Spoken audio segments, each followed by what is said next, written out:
When I was preparing for my MBA and later the global certifications, I used to spend a lot of time in public libraries in India.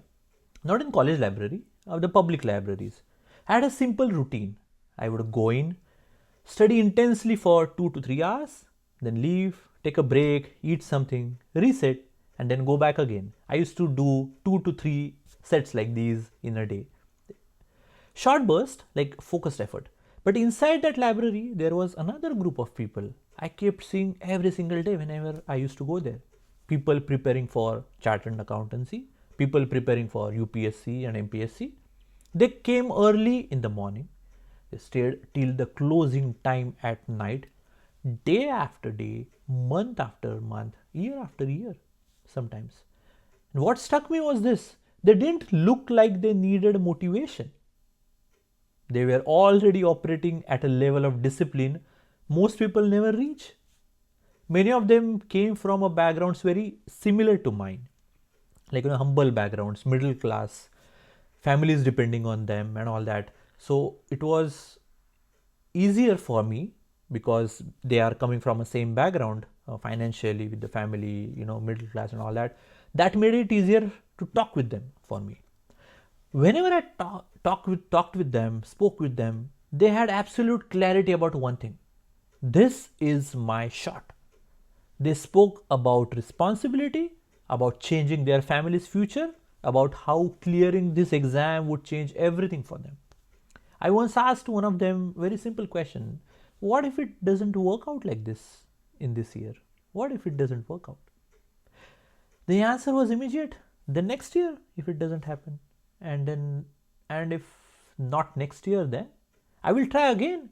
As many attempts as I have, he said. There was no hesitation, no second option mentioned, no alternative path discussed. Just commitment. One afternoon, I still remember, after finishing my study session, I walked out of the library to grab food. So I typically used to go in the afternoon again, and then I think it was probably 5 or 6 in the evening. So I left at the time.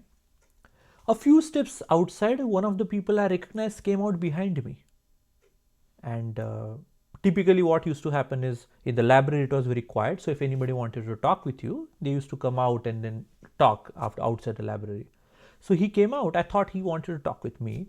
So, and then something happened that I still remember very clearly now. He came from behind and he just collapsed. He just collapsed. For a moment, nobody understood what had happened. Even I didn't understand. I didn't understand like what is happening. People rushed in.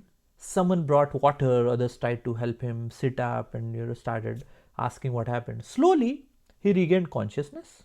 Luckily, I asked someone nearby, what had happened? Like suddenly, what happened? I had never seen someone, getting collapsed and all that.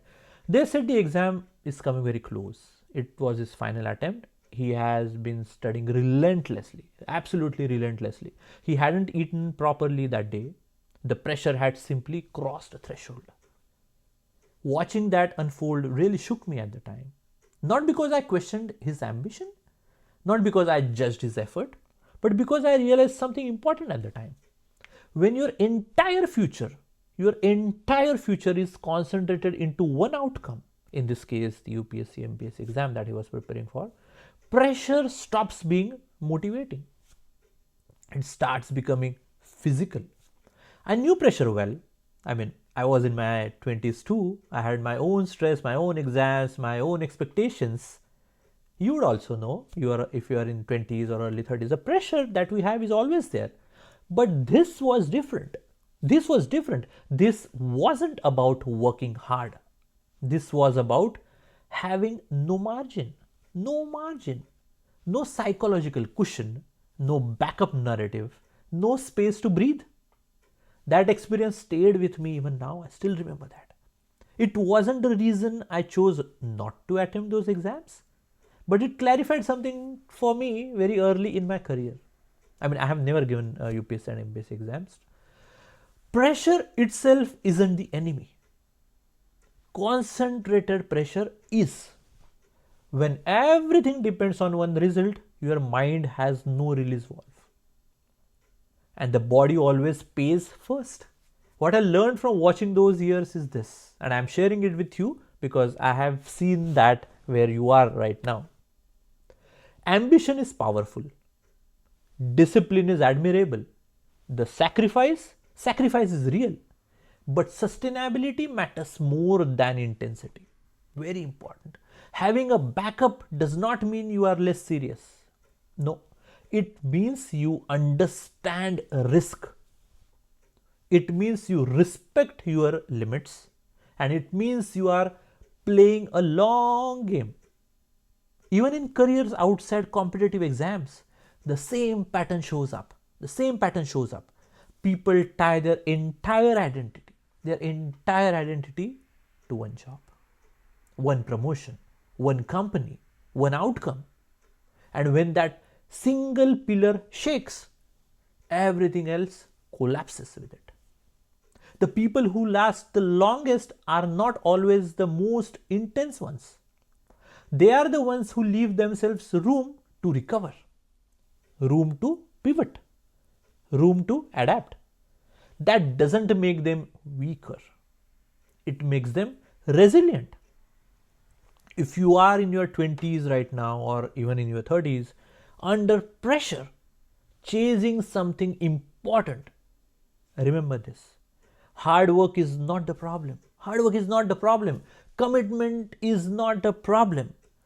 Putting everything, absolutely everything on one outcome is. Dream big, work hard. That's all fine. But leave yourself a margin. Not as an excuse, but as a protection if something goes wrong here. Because careers are long and endurance matters more than heroics. If this perspective stays with you years from now, then this video has done its job.